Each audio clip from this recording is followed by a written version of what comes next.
At this point, I can't even hide the excitement. I am buzzing to be finally getting some walls on. Yes! It's gonna start looking like a camper. It's gonna change from being this first fix mess into a home like that. Hopefully, we'll see. My plan, I'm gonna start on this wall and see everything is wired up. Not yet turned on because I'm yet to finish a couple of the 12-volt connections, which I'm waiting on installation of heating unit and pumps, etc. around here. But the electrical system is finished. So now that that's all in place, as far as I can get it for now, it's time to get the walls on. My God, am I excited. For the wall panels, we are using 8mm for 94mm for 2.4 meter lengths, just a V-jointed cladding. So shiplap, as many people will know it. It's lightweight and hopefully it's gonna look quite nice. I see a lot of people use it, can paint it whatever color you want. And it might actually get rid of the sheep smell, which is another reason why I'm grinning from cheek to cheek. So let's get cracking. Now, I'll be kind and spare your eardrums for a lot of this because most of it's just gonna be me cutting, but bit of music, let's get cracking on with this. Start from the bottom, work over the bed, around the window. I'm gonna leave the window sort of past the opening itself, and then I can router out the joints as and when I know where it's gonna finish. The window is gonna be finished with hopefully some kind of oak shelf ledge, however you wanna call it.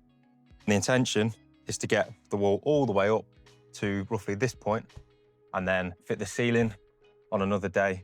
And then once those two things are in, start building these cupboard units.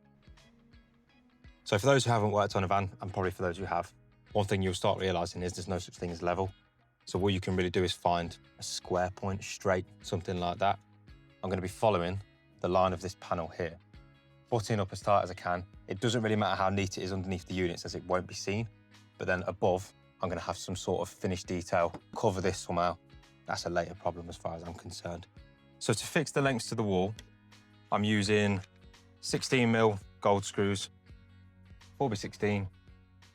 The reason for that is if I need to take them off at any point, I've got access to.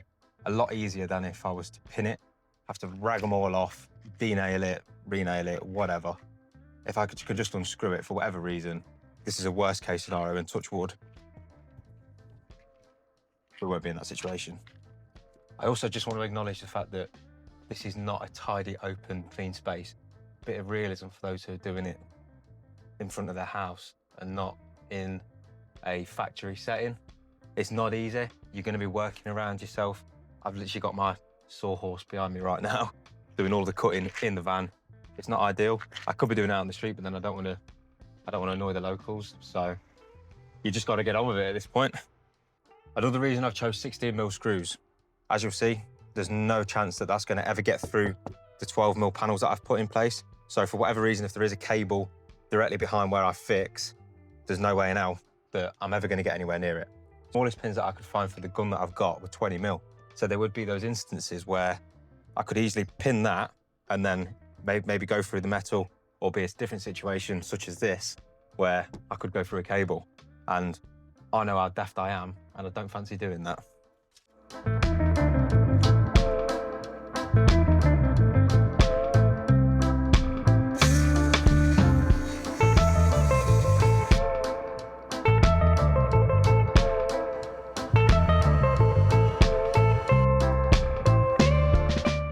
So a quick update before things start getting interesting.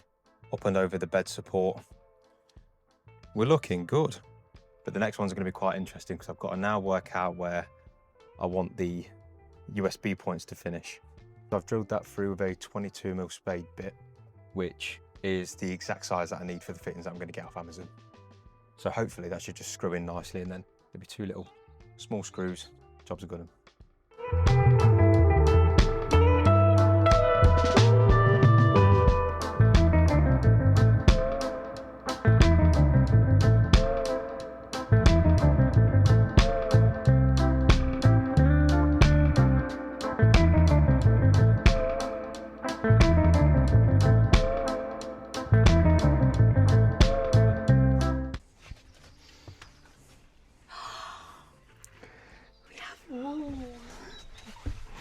my God. And the wall looks fucking great. Changes it a bit, doesn't it? It's so good. I love it. It's cool. Yeah.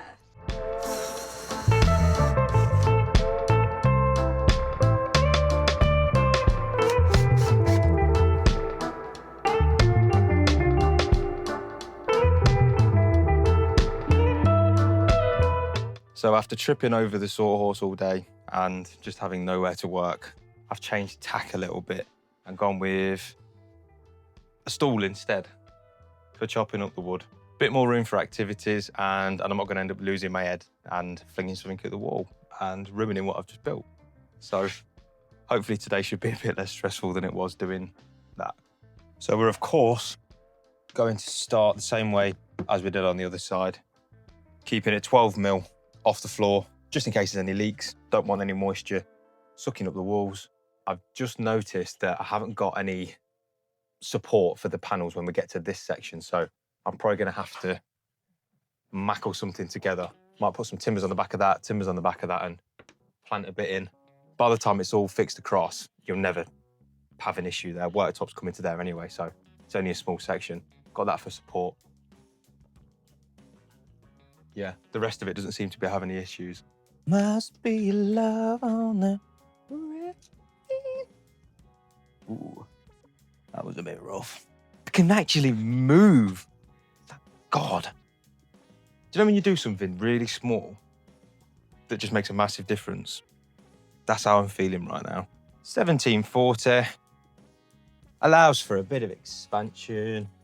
Come on then, squirrel, let's get you in. Right, enough messing about from me. Pull my finger out and get this done.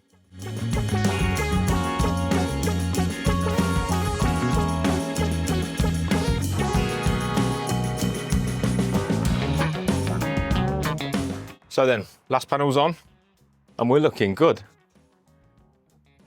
So eventually, I'll be putting another bit of the cladding up on this slope here. I'm just unsure exactly where the cupboards are going to finish, and then I'll continue that afterwards, run the ceiling into it, and then just cloak that gap. Next, we're on to the ceiling. For the ceiling, I want to separate into a few parts.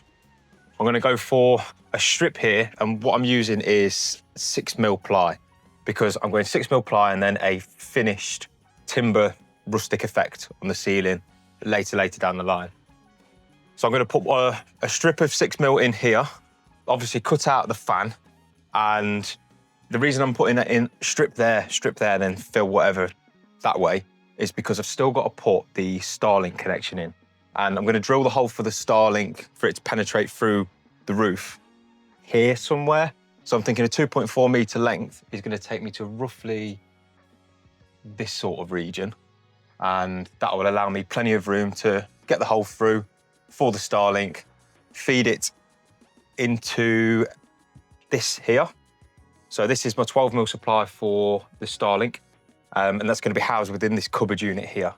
So that's going to allow me to go from 12 up to 48 volts using a thinking inverter or converter, one of the two.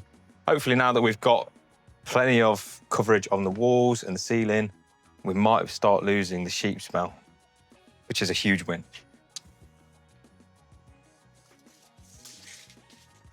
Two, 360 is my length, which will sit me halfway across there, allowing me to put the next sheet in.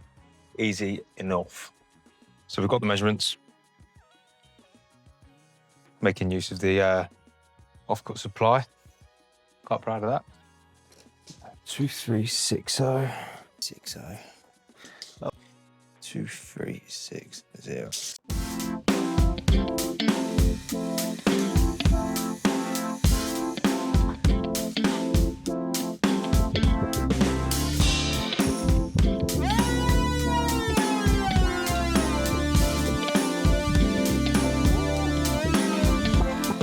You all right?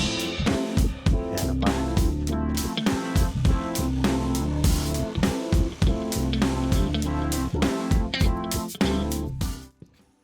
Moment of truth.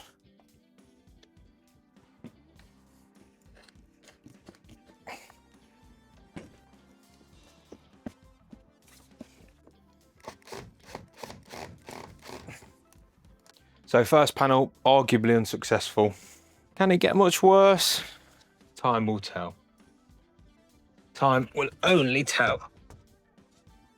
That. Not looking too bad.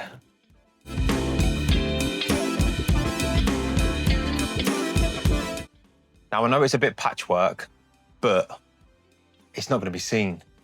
And it's starting to feel and even sound like a van, like a home. We're getting there, we're getting there.